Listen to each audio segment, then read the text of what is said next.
You want me to put that on my Tudor?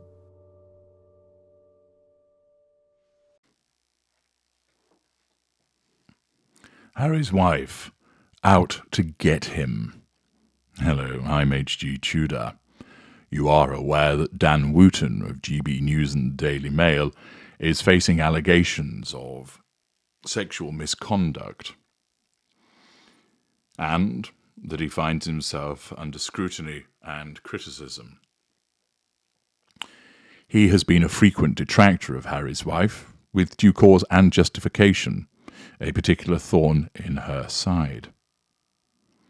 She will be revelling in the fact that he is facing this pressure, criticism, and allegations. Somebody like Harry's wife will, in effect, have a shit list. A list of individuals that she regards as having crossed her and need to be dealt with. It's that typical mean girl behaviour of which she's often labelled. If you recall the film Mean Girls, they had a burn book, which Regina kept details of all the people that she hated or disliked in. Harry's wife might even have a burn book for all we know, but she certainly will have a shit list. Whilst many narcissists, particularly those that are less from mid-range, appear to bear grudges, they actually don't, because of that compartmentalization and living in the moment. But someone like Harry's wife, her narcissism operates not to have her on a daily basis, checking on all of her various enemies and seeing what's happening with them and looking to see that some kind of unfortunate fate has befallen them. That would be too time-consuming and also wouldn't be a useful approach by her narcissism. It wouldn't get her what she needed. Instead, what happens, it keeps a list in effect, and she might even write it down, of individuals that she would like to see fail, that she'd like to see taken down, that she'd like to see cancelled. And periodically, she returns to it as a consequence of those individuals coming back on her radar. You see, with Harry's wife, she believes herself to be a victim of so much unpleasant behaviour. She believes herself to be harshly done to, badly treated, unfairly treated, that it's unjust in the way that people have behaved towards her. And with some certain prominent detractors of hers, Mr. Wooten being one, Meghan Kelly being another, Piers Morgan being another, and there are plenty more that can be found within the field of broadcast and media, Harry's wife makes a note of that. And her narcissism periodically causes her to revisit these individuals and look to either cause problems for them or revel in any problems that have arisen. Harry's wife is a complainer, and we saw what she attempted to do with Piers Morgan, complaining about what he had said. And she will whinge and whine to people, often saying something must be done. Believe me, she'll also instruct her relevant agencies and flunkies to take that person down, sort them out, give them their just desserts. In many instances, they will realise that they just have to let the rant blow over, and she becomes distracted by the next thing. Typical behaviour of the compartmentalising narcissist. But when something like this happens with Mr. Wooten, she will be savouring each moment of it, looking on the internet for more reportage about what's been going on. And interestingly, it would appear that there is a campaign to bring down Dan Wootton. Byline Times, which describes itself as what the papers don't say, produces an article by Dan Evans and Tom Latcham, who apparently are former colleagues of Mr. Wooten. The headline is, Dan Wootton reveals regrets and claims dark forces attacking GB News in response to Byline Times' 3-year investigation. The Byline Times, however, kicked this matter off on the 17th of July with a different article by Dan Evans and Tom Latcham. Its headline was GB News star Dan Wootton unmasked in cash for sexual images catfishing scandal. In the first part of its 3-year special investigation, Byline Times reveals the accounts of victims targeted by the powerful TV presenter.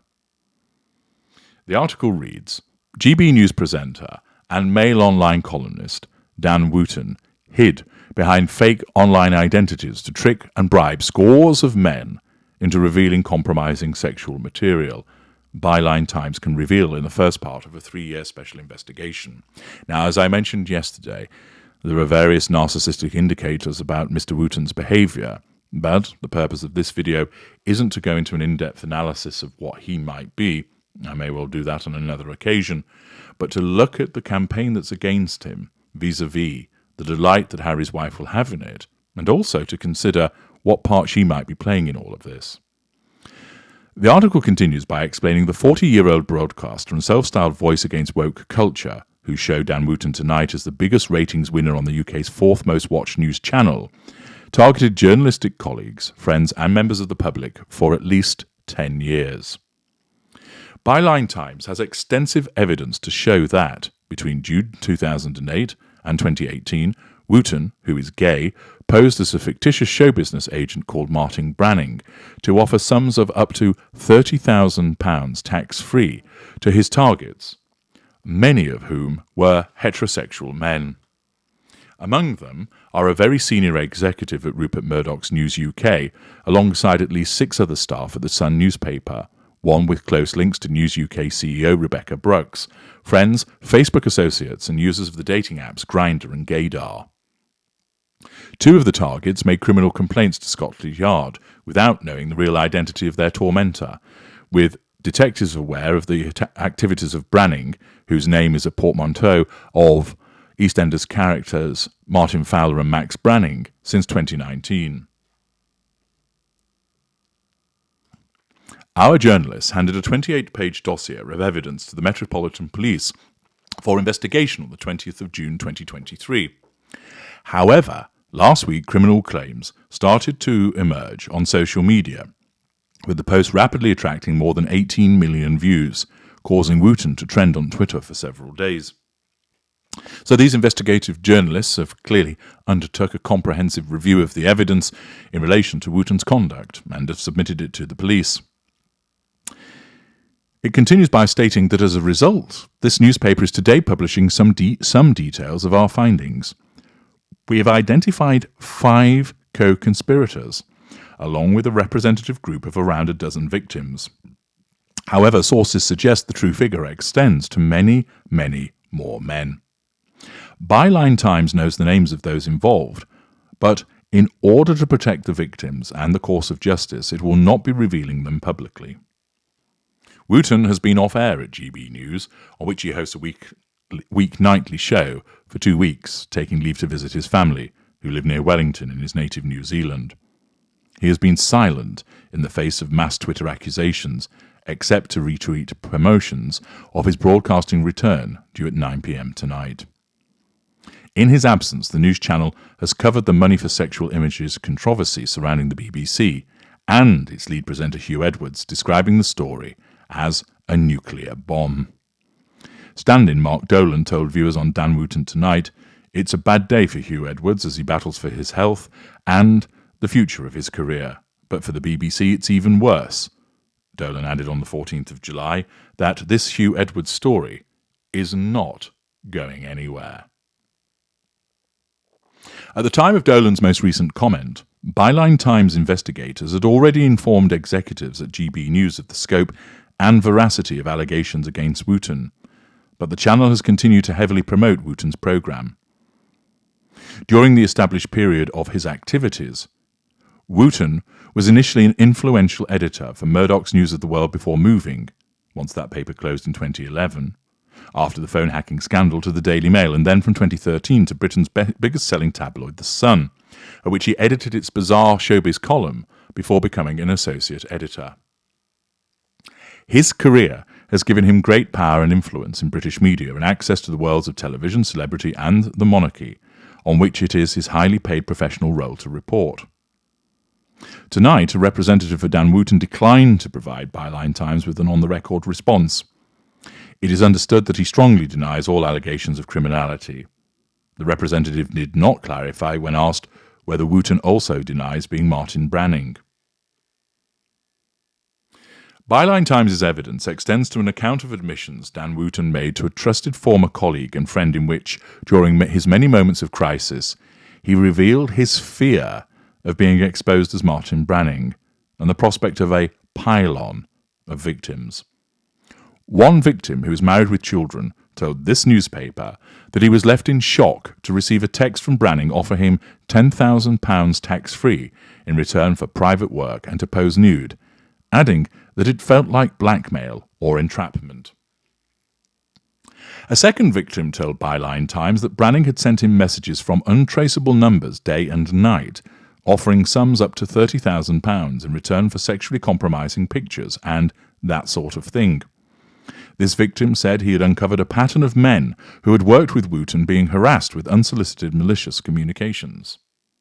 It was all pretty much always the same thing, £20,000 to £30,000 for naked photos. Aren't you intrigued about who I am? This sort of stuff, right? He said, adding that it was driving him insane and ultimately provoked him to go to the police, who sent a detective to his home to take a statement in 2019.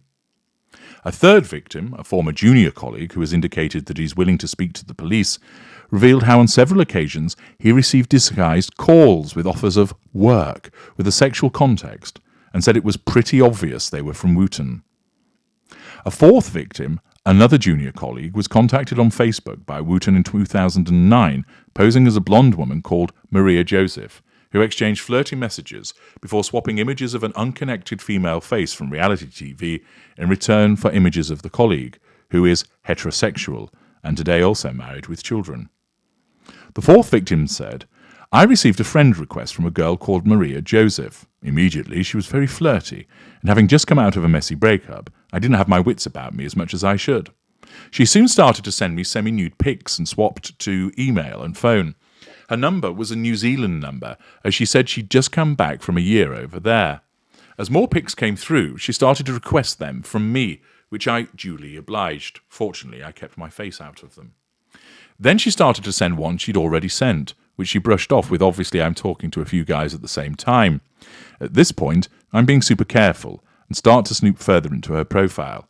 Catfishing wasn't really a known thing back then, but I knew something was up. We had 5 friends in common on Facebook, Dan plus 4 others. When I clicked the others, the only common link was Dan. Then a video came through of her having sex with a man. However, I recognised him as someone from a reality TV show, as he's a friend of a friend. This made me realise I knew the identity of the girl and that it couldn't be legitimate. So with this NZ number, the sole common denominator, I was sure it was him. So I messaged Maria to say, "Hi Dan, interesting way to get dick pics." The next day, the profile was gone. I was embarrassed that I had not been vigilant. It makes my blood run cold as to how vulnerable I had made myself. I felt stupid. There are lots of narcissistic indicators in this behaviour, if, of course, it is accurate. It shows a lack of boundary recognition, absence of emotional empathy, the use of social media to assert control, manipulations in terms of triangulation, blackmail, flattery, coercion. There's a sense of entitlement to invade people's lives in this manner. There are the deceitful behaviours that are being undertaken, utilising a false name, pretending to be a different person. Nevertheless, all of this depends upon whether the allegations are accurate. Byline Times is clearly very much convinced that the evidence is of the appropriate veracity, hence why it's handed it to the police. The article continues by explaining that Byline Times is publishing today following a series of revelations made on Twitter by Wooten's former partner of 4 years, Alex Truby, in a thread of tweets which, at the time of publication, had attracted more than 15 million views. Mr. Truby said that Wooten gained unauthorized access to his social media accounts and email, leading him to suspect that he was being stalked.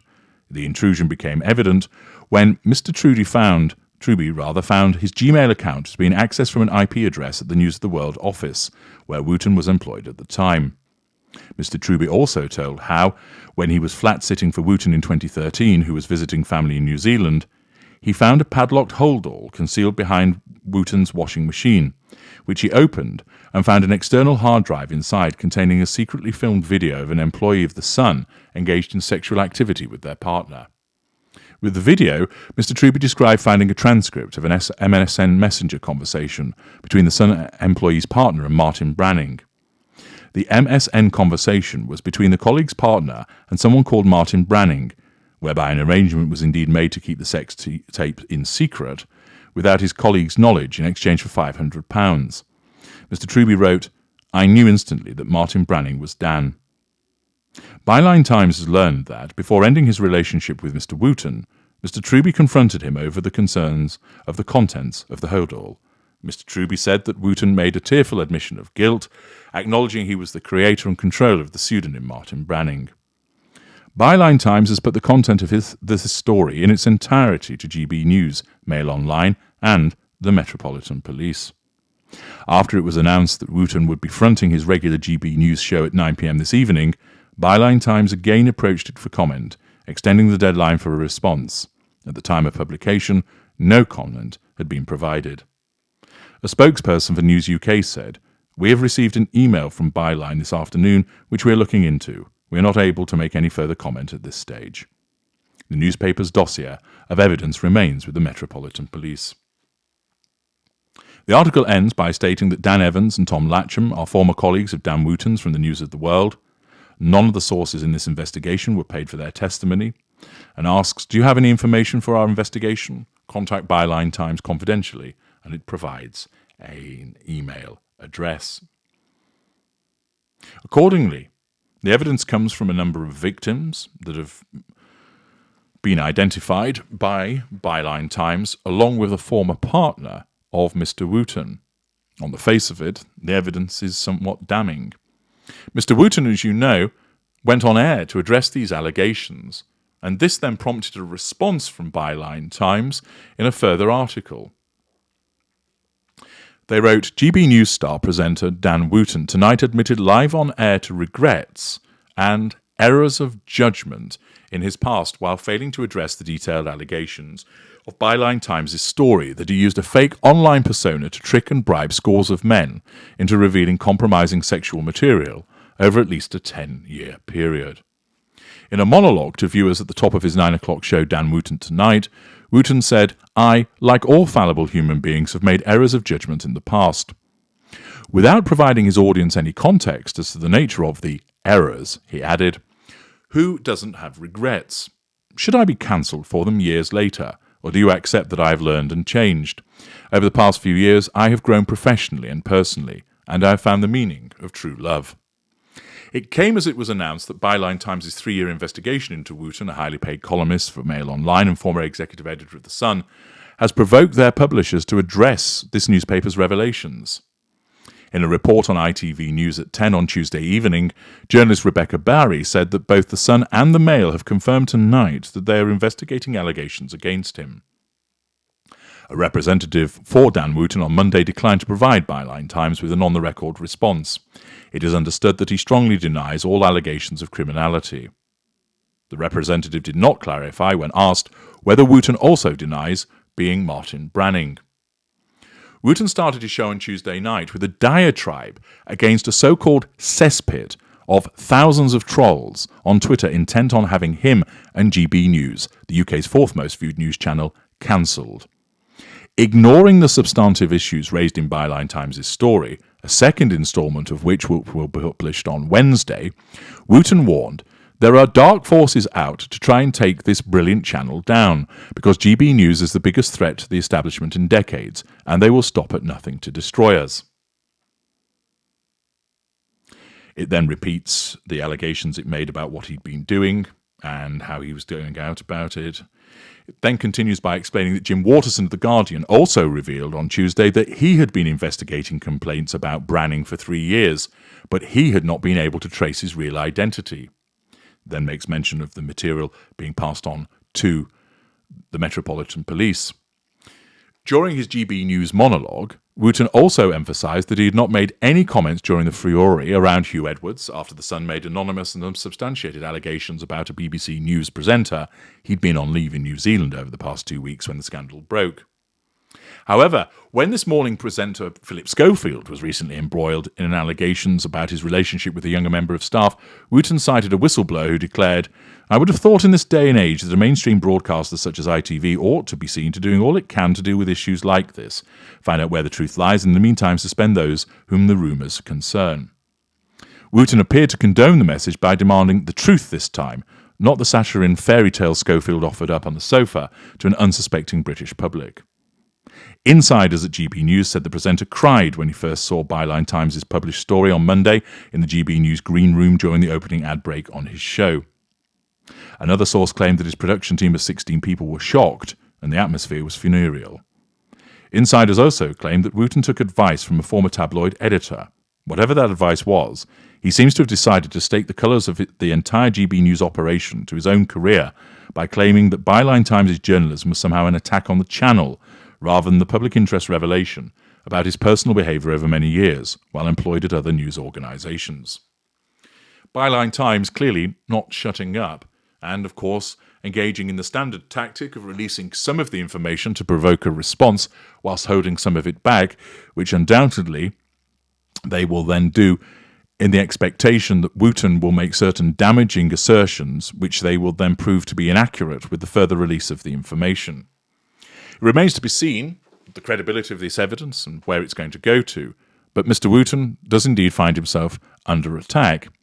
His response, of course, is to suggest that this just isn't about him, but it's about an attack on free speech and the channel GB News, which does seem like a rather grandiose response. Nevertheless, he is an outspoken critic of Harry's wife, and as I explained yesterday, she'll have been revelling in this because he'll be one of the individuals on the shit list, which is currently being attacked. But to what extent does she have any involvement in this? Has she sought this investigation to bring down one of her detractors? Or is she simply going to piggyback off the fact of Mr. Wooten facing this misfortune now because he has repeatedly told the truth about her and criticised her? We'll be looking further into whether there are any connections between Harry's wife and Byline Times' investigation, and also monitoring what goes on with regard to the further disclosures to see where it takes us with regard to the behaviour of Mr. Wooten, the investigation of Byline Times, and also how Harry's wife might react to all of this. This is a useful opportunity to understand the way that a narcissist behaves in relation to a prominent detractor, and also when that prominent detractor comes under pressure. I'm H.G. Tudor. Thank you for listening.